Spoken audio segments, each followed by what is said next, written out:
Welcome back to the Slice of Empathy podcast, the podcast where we make space for the stories that shape us, the wounds that teach us, and the healing that brings us home to ourselves. And today's guest is someone whose journey is nothing short of remarkable. She's a woman who has turned her pain into purpose, her struggles into strength, and her stories into a source of light for others. I am so honored to welcome Blanca Rodriguez, the founder of Wounded Healer LLC, a speaker, best-selling co-author, holistic life coach, fitness instructor, retired pro dancer, massage therapist, and canine massage therapist. She is no stranger to dark seasons, and from a young age, she has endured the weight of growing up around chronic mental illness, yet found within herself the will to survive and eventually to thrive. So take a deep breath, settle in, and join me for this soulful conversation with the one and only Blanca Rodriguez. If you could perhaps start us off with taking us to the beginning of your story, a little bit about you. What were some of the earliest challenges that you faced? Yes, definitely.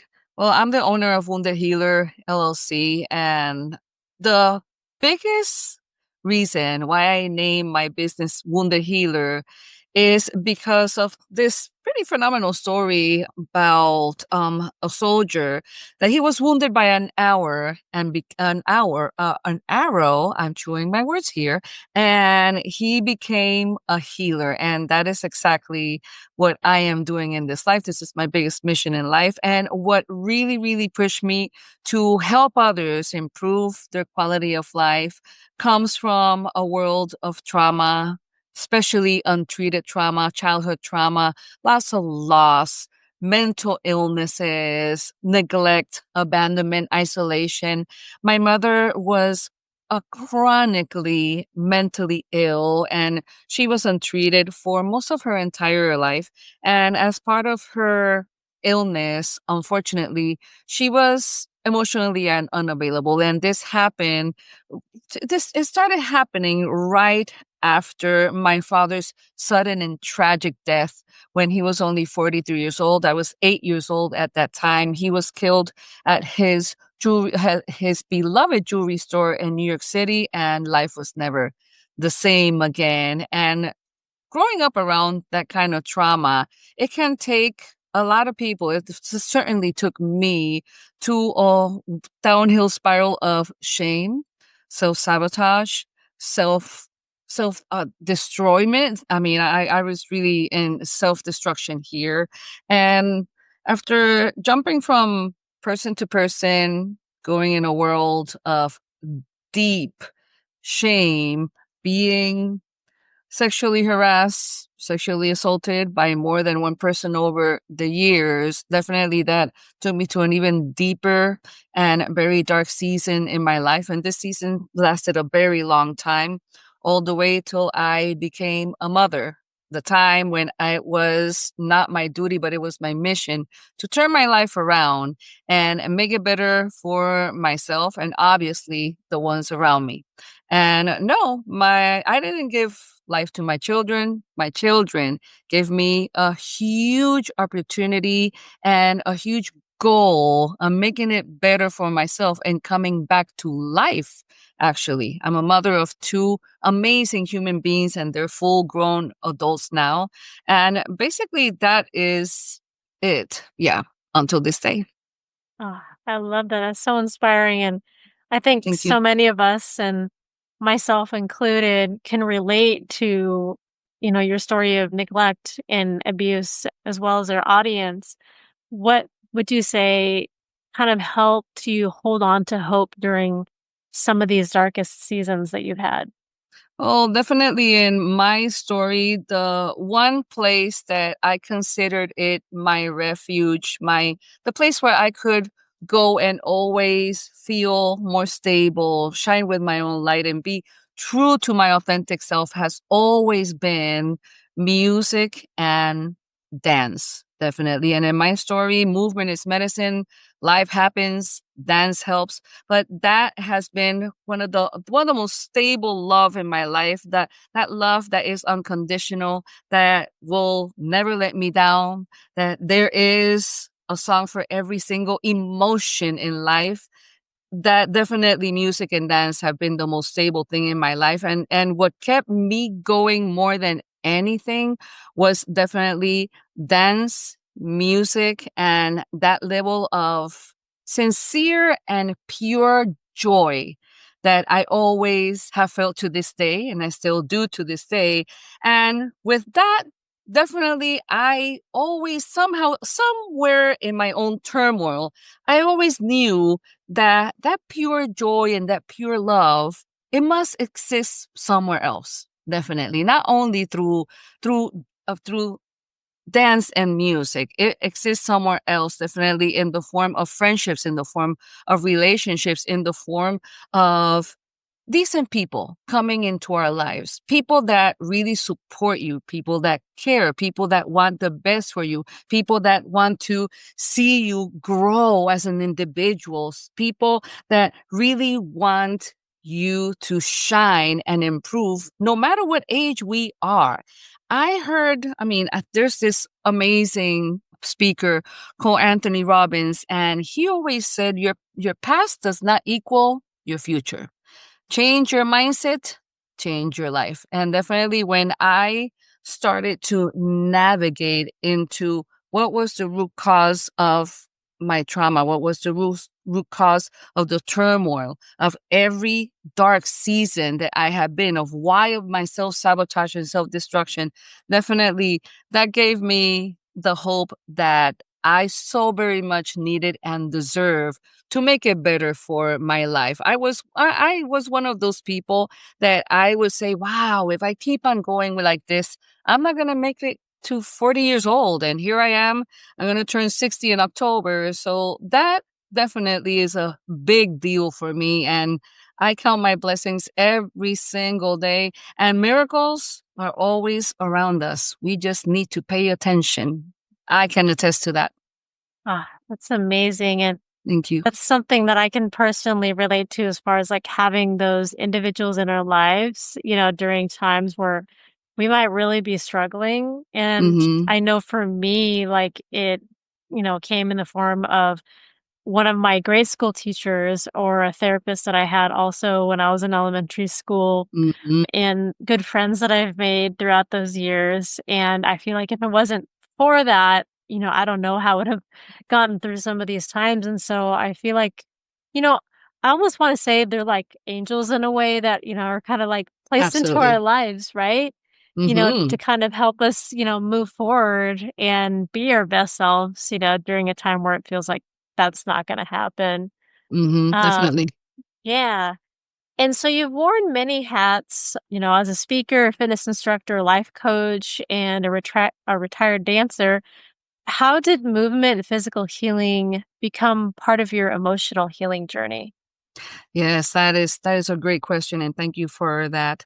As a sexual assault and sexual violence survivor that I am, to me, my only refuge for not only in that aspect, but the mental, emotional, the neglect, rejection in my life after my father's death, definitely movement was my biggest stability and biggest refuge.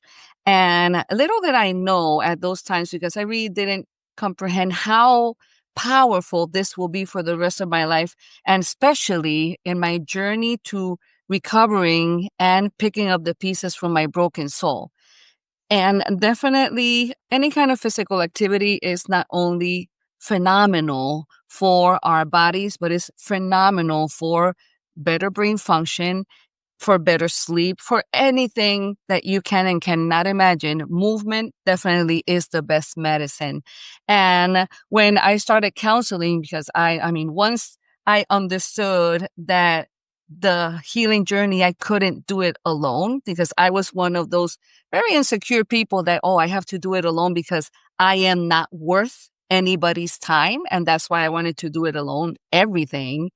Once I went started to go to counseling and group therapy, and everything and anything you can imagine, one of the things that was highly recommended was exactly that. Do some kind of physical activity when you're feeling down. Get out, get out of that dark zone and go outside, admire nature, distract yourself. And it's not only phenomenal for, of course, our physical activity, for better heart function, but it's phenomenal for better brain function and for better oxygenation to our full bodies. And dance has helped me in my recovery, especially when it comes to starting to love and respect my body again. Definitely dancing gave me another opportunity and another blessing and another miracle in my life to say, okay, I am embracing my body through dance. I am looking at that mirror now and saying, wow, she is not only a great dancer, but there's a beautiful human being starting to blossom again through something as significant and as important as movement. And that definitely helped me tremendously with my recovery, with my fear of being touched again, with the triggers that come with revisiting our past for whatever odd reason that may be. And for us that have been through trauma, especially untreated childhood trauma like I did for so many decades of my life, triggers can come and go for no reason at all and out of the blue, especially when there is intimacy involved. I'm married to an amazing, phenomenal man, and definitely those triggers, when they come, it's very important to have open communication with whoever you are at that moment. And I don't know if I went down another rabbit hole there, but definitely, movement has helped me through my growth, through going through this very special stage in my life, in my recovery, because when we are recovering from trauma, this is not like a magic wand or a 4-year course and you're done, you graduated. This is a lifelong process. And in my experience, this will take me I will be in this journey for the rest of my life. And I am very happy about it because life is about progress, not perfection. And I really don't know if I went down another rabbit hole here, but yeah. No, that's something that I can definitely relate to, especially when it comes to feeling like we're placing a burden on others by, sharing, something difficult that we might be going through at that time. And I know for me, sometimes I still struggle with that. And, you know, especially when it comes to, dealing with, things that trigger us as well. Mhm. Like I've been married for almost 17 years now. And sometimes like there are still things that my husband might do that, might trigger me. And like you said, Mhm. it's really important to kind of have those open and honest conversations. And sometimes it can inevitably also make you closer, even if it's a difficult subject. Definitely, definitely. And it's open communication is so important for any kind of relationship, but especially at in such moments that it can really, if we don't speak up and communicate with our loved ones, something will go downhill and the relationship may be destroyed because lack of communication is not conducive to none of this process. And when I have had those triggers with my husband, one time we were having a moment of closeness and something triggered me, the way he touched me or whatever the case it was. And I started shaking, I started crying, and he was like, did I harm you? Did I hurt you? And it's like, no, you really didn't. But it was my duty to tell him because instead of staying quiet and silent, which I did for so many years of my life, in the various times that I was sexually assaulted, sexually harassed, I went through this dozens of times in my life. It was time to really speak up, and that alone, it helped me to break down a terror barrier that I had with speaking up, standing my ground, defending myself, watching over myself. And that trigger moment definitely I think it was really needed in my life, that I really needed that to happen in order for me to be able to go through that stage of my life that I stayed plateaued on it. I stayed for a very, very long time in this world of silence. And once I started talking, let me tell you something, I cannot shut up and I won't shut up ever again. I feel that. It's really funny because, like, I spent a lot of my childhood being, like, kind of tucked away and quiet, and a lot of people, like, knew me as this person, like, "Oh, you don't really have much to say," and it's really mind-boggling for them now that, like, seeing me, like, stand my ground and really speak for myself, it's almost shocking, so it's almost like they're having to learn, like, a whole new me in a way. Mhm. Good. Um yeah, and so I'm curious if you could tell us what inspired you to, found and create your business, the Wounded Healer LLC. Yes, based on my experiences in life of living in silence, going through those very, very dark seasons in my life of self-sabotage and self-destruction, I was making a path directly to a disastrous ending of my life. God given me a second chance in life. Me being, I've been a massage therapist for 20 years, and being a massage therapist, it helped me really to meet tens of thousands of people with different stories in their lives. Massage therapists, we are like bartenders and hairstylists. People sit down or lay down on a table and they want to open up. And to me, it's a big honor for them to open up because many of those cases are like me, that I don't have a voice until somebody comes in a vulnerable moment and says, "So, how are you feeling today?" Because that is my first question. How are you feeling today? And based on those many stories, the many, many faces, the many people that I have helped feel better, they come through that door feeling a certain way and they leave feeling a whole different way, and feeling at their best, feeling that they have someone to talk to, feeling that somebody really cares about what they say. Definitely, that was the biggest door that opened for me to say, I am here with a mission that is bigger than myself, that is bigger than my trauma, that is bigger than all the loss, the triggers, the abuse, the being violated. I have a mission because of where I have been. And that's how Wounded Healer started. And definitely my motto is let's improve quality of life no matter what age we are.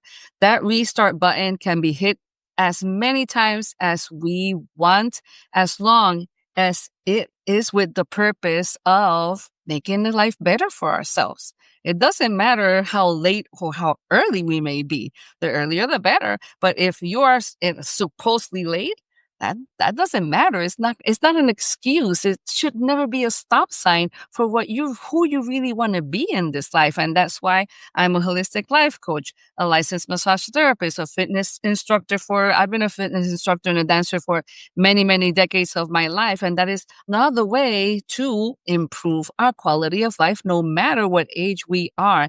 And I am a speaker and educator, and I just came back from out of town from doing a speech in front of 100 women at a summit. And a lot of people do relate. They do relate to my story. They do relate to their own dance of life, so to speak, the place where music and song can speak about your life louder than you have. So that's how Wounded Healer came into fruition. And I'm very proud and more than anything, honored to be able to help others.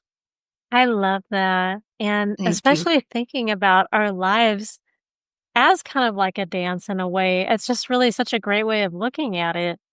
And if you could go back and maybe speak to your younger self, maybe at one of your lowest points, what would you tell her? I have gone back to my 8-year-old self. At age 8, I lost my father. He was killed in his jewelry store. And between the age of 8 and 9, I went through the tragic loss of my father, being bullied by family, by my own poor mother, that she went into a deep depression and she never recovered from it. And I was sexually assaulted for the first time between the age of 8 and 9. And what I continually say to this little girl, that I have a picture of her and I continuously see it on my phone, it'll be okay. You will be okay.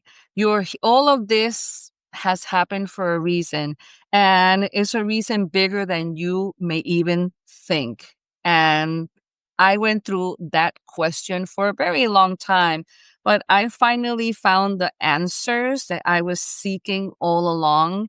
And through Wounded Healer, that is the answer that I was seeking all along. Definitely. I love that. And Thank you. kind of thinking, to your business and, your life story. As a retired pro dancer and fitness instructor, what role would you say physical movement still plays in your daily life? I dance every day. Every day, every day. I mean, part of the speech that I did over the weekend, it had everything to do with dance music. I play a few instruments myself, so it was all about that.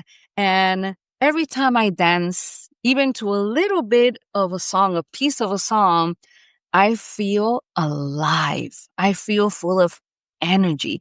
I feel like I always go to this place that is full of love, that I am living in that moment, not in the past, not thinking of the future, only in that moment. And it is a beautiful thing to do for a change, because if we're not thinking about the future, we're always thinking about the past, but we are so lost in not living for that specific moment in time that is a very sad thing. I have gone through this many, many times in my life, that I will be always thinking about the past, always thinking about what happened or what didn't happen, or what is going to happen next. Am I going to be doing this? Am I going to be doing that? Where is this imposter syndrome taking me? And it's time to cut that umbilical cord, definitely. And when I go to dance, any form of dance, I go to Zumba classes, I teach, I learn, I go to Pilates, yoga, you name it. I'm a very highly active woman, and I am telling you that any kind of physical activity, with whatever it is that you like the most, pursue it, dive into it, go for it. You will never regret it. It's the best thing that can happen to you. Why? Because you will be living for that specific moment, and it's totally worth it. I love that. And it's so true, because so many of us, like, we're either like a lot of times, stuck in the past, Mhm. or, anxious about the future. And we really kind of lose sight of like what's in front of us, like right now. Right. And like, for example, like sometimes even when we're out, we are in the moment, maybe we're out going on a hike and, we see something beautiful, like maybe a butterfly, and we want to take a picture, right? And for me, like that's always my first instinct. Oh, I got to take a picture of this, right? This is Mhm. really, really cool.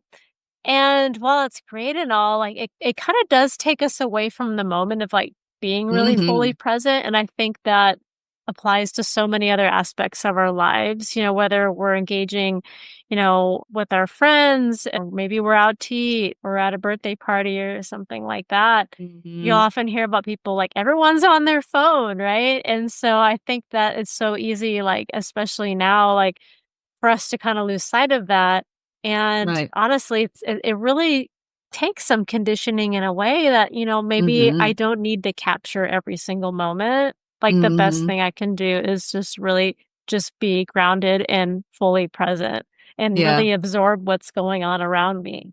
Yeah, it's very interesting what you say about a hike, because I love the I love the Yeah. outdoors. I live here in South Florida and beach town, and I love sunrises. To me, sunrises are invigorating. It's a huge part of my life. I'm an island girl. I'm Puerto Rican. I've been here in the US for over 20 years, but I got out of the island, but the island will never get out of me. And I am very used to go for sunrises. And it's like, oh, let me take a picture and let me take another one and another one. It's like, whoa, whoa, whoa, whoa. Hold on, hold on. Time out, woman. Enough with the picture, enough with the video, enough with the selfie. It's time to let go of the phone, let go of everything, and just sit on that beautiful blanket that you put Yeah. on the sand and just inhale it. Live for that moment. Look at the beauty of the colors. Listen to that ocean breaking ashore and just go for a walk and forget about everything and anything else because that's what I am there for in the first place. But then the distractions. I mean, we live in the world of distractions right now, and it's just the way it is. But there's got to be a time when you say, okay, what is the phone doing for me? Oh, I'm going to take a picture. And then what happens to the picture? I want to post it online because I want to post it online Yep. immediately. So there you go. You go post it online. You post it in Insta, you post it in Facebook. And after Facebook, it's like, oh my God, look at that post right there from this one. And this is when we get lost in the sauce just just because we want to take a picture of a moment that okay, take a picture, put the damn phone down, girl, and just inhale it. Live for that moment because every sunrise is different. No sunrise is the same as the next. Just like our days, no days are the same as the next. Just like our brains, no one brain is the same as the other. So we got to be very, very conscious about these things and maybe exercise a little bit of a change for a change. It's like, let me just let go of this and just live for this moment and look at the beauty that nature offers to us every day because the same way it comes, it'll just pass you by and you missed it. Mm-hmm. Oh, absolutely. And I can so relate. Honestly, I'm jealous. I mean, I'm here in Northern California, and it is actually fairly sunny today. I probably want to say maybe around 75 degrees. Oh, that's lovely. But I absolutely love South Florida, and I'm hoping to get back there probably next year. We actually just came back from Hawaii last week, Oh, and it's lovely. yes, absolutely amazing. And we did a lot of snorkeling, and I am tempted to bring my GoPro everywhere. And there were a couple instances where like my camera wasn't turned on and I was all frustrated, but I'm like, like it's okay for me to like just be present again and not necessarily like I don't need to record every moment. Like Right. there were moments where I saw eels or where at one point found Mm, myself swimming with a turtle and just to love really it. absorb it. Like I don't always need to, post it for public consumption, right? Right. But we're so driven to do that in today's world that we again like lose sight of it. But it's not like every day that we get to go to a place like that, right? And Exactly. so it's like this is for us to enjoy, like Mhm. I shouldn't have to feel like the obligation of, okay, I need to like take a picture or take a video and post it Definitely. online. Definitely. No. Oh my God, I cannot Yes. agree with you more. I'm from Puerto Rico. I was in Puerto Rico back at the beginning of the month, and there were so many beautiful sights to see outside. And I mean, I guess I got spaced out with the phone because I had my phone in my bag, but I was so into the moment that I could have taken, I don't know, gazillion pictures of places. And I was at a ferry crossing San Juan Bay and there was a dolphin over there. And I want to take a picture. No, I'm not taking anything because this is what would have happened. If I went through my bag, opened the zipper, grabbed the phone, take out the phone, the moment would have been gone. Yes, Gone. 100%. That's the Oh my worst. God. And it's like, no, no, no, I'm not missing this beautiful dolphin for nothing. So let go, leave the phone where it is. Yeah, I'll deal with that later. But yeah, I totally understand where you come from. It's like, I have a GoPro too. And it's like, oh, the GoPro and then the phone and then the GoPro. It's like, I think I'm just going to let go of that for a second or two or 10, because there's just something, especially in nature. Nature doesn't wait for you to take out your GoPro or the phone for nothing. The moment is there, enjoy it, and it'll be gone. Just the same way it came, it'll be like, bye-bye. But that memory will stay in your head for years to come. Gosh, that's so true. And it really just drives it home because, like, you're right. By the time we, go and, get our phones at like the moment's gone. And I'll give an example. The first part of my stay in Hawaii was over at the Big Island, and we were at the pool at our hotel, which actually was right in front of the ocean. It was oceanfront.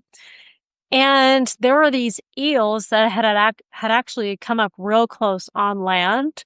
And I'm like, "Oh my gosh, like, I forgot my phone in the freaking hotel room." And so I stood there for a minute, like, kind of like, really, like, absorbing what I was watching. There's other people looking too. Mm-hmm. And then finally, I'm like, "Okay, all right, I'm gonna go to my hotel room, I get my phone." You know what happens when I get back there? They're gone. It's like, there was no point in me even doing that. It's like, oh man, why didn't they wait for me? Right, exactly. Oh my So gosh. funny. Oh my God, us humans, we're something else. Oh, 100%. And so I kind of want to go back to talking a little bit about, daily rituals. Are there any daily rituals or habits that you swear by that might help keep yourself grounded and strong? Absolutely, absolutely. I do prayer. And when I say prayer, I exercise gratitude more than anything in life. Definitely. I am grateful to be alive every single day because I am very aware that within my story, it could have gone a whole different way. Oh my goodness, for all the crazy stuff that I have gone and done in my life. So I exercise a lot of gratitude for the simplest things that I have in this life. I meditate a lot. I do daily meditation in the morning and at night before I go to sleep. And to me, YouTube University is the best source of guided meditations they are.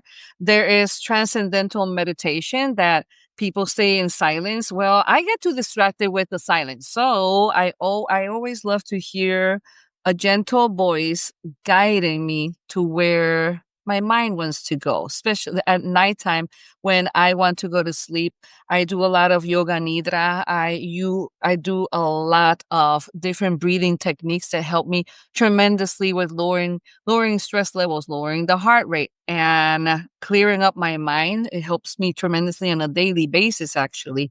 And definitely prayer, gratitude exercises, meditation in the morning, meditation at night, and of course, this is what I swear by for, I don't know, many decades of my life, is physical activity. That is my favorite one, the one that I go to. And no matter how tired, how stressed, how fed up with everything I am in my life, I do physical activity and I always feel better. It never fails. Half hour of my time, 15, 20 minutes, half hour, it always makes me feel better. So those definitely are my favorite techniques that I swear by and I do every single day of my life. And I am very grateful about it. And considering that I am in full blown menopause, that many women in menopause, the first thing that goes out the window is our sleeping patterns. And throughout my whole menopause, I have hardly have any insomnia because of my breathing techniques and guided meditation, especially. And of course, soothing teas, anything that's soothing, that maybe a lavender chamomile tea, turmeric, something soothing is always really, really good for our bodies. Make us feel like cozy. So it's wonderful. Oh, absolutely. And is there any final message or encouragement that you'd like to leave our listeners with? Anyone who might be dealing with a dark season right now? What I could say to everybody, first of all, don't do it alone. You will find support in the most in the most amazing or weird places that you can imagine. In my story, I found support through my group fitness instruction students. That's just one group of people that helped me through my dark seasons. But don't do it alone. If you carry a big burden on your shoulders, if you are going through very dark season, if you're not feeling happy with who you are, don't let those walls close down on you. Don't, please, you got this. You are worth it. The world is a better place because you are here. This is for all the listeners. Please, stay, and definitely don't do it alone. And remember, your past does not equal your future. Change your mindset, and I promise you, your life will change. Ah, that's such beautifully said. Thank you. And it's interesting because like I was just actually listening to another podcast yesterday, and the speakers were saying that, you know, for many of us, you know, while we simultaneously don't want to be a burden by expressing our problems, we are also simultaneously like, why doesn't this person reach out? I'm dealing with such a hard time, right? Why don't they reach out to me? And it's like, I think we have to remind ourselves that, folks are mind readers, and we have to reach out and ask for that help when we need it and not just expect people to just know. While they might recognize maybe that you're more withdrawn, they may not know like what exactly it is that you're going through. And so, to have that courage to reach out and to remember that you're not a burden for doing so. I mean, we all go through these difficult times, and so how can anyone help you if you don't let them know, right? Absolutely. Yeah, and so if you could tell our listeners how they can connect with you, work with you, maybe learn more about your book and Of about your course. business. Oh, of course, of course. My website is www.woundedhealer.us.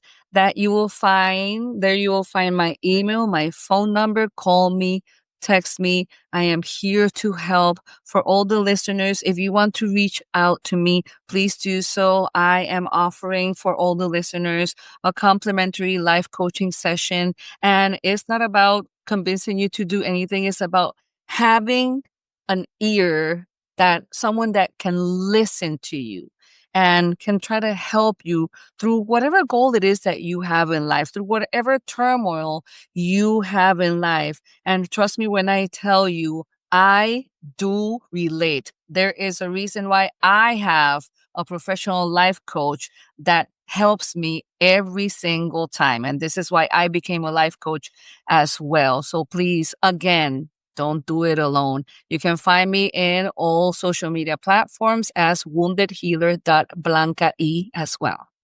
Awesome. I'll make sure I get those down and record it in our show notes. But it's been such a pleasure having you on, and I've loved our conversation, and I Thank know our you. listeners will as well. Thank you. Thank you so much for having me. What a joy and an honor was for me to be here. Thank you. I am more than happy to be of help to anybody that may be out there. Absolutely. Thank you so much for such a beautiful conversation. Thank you.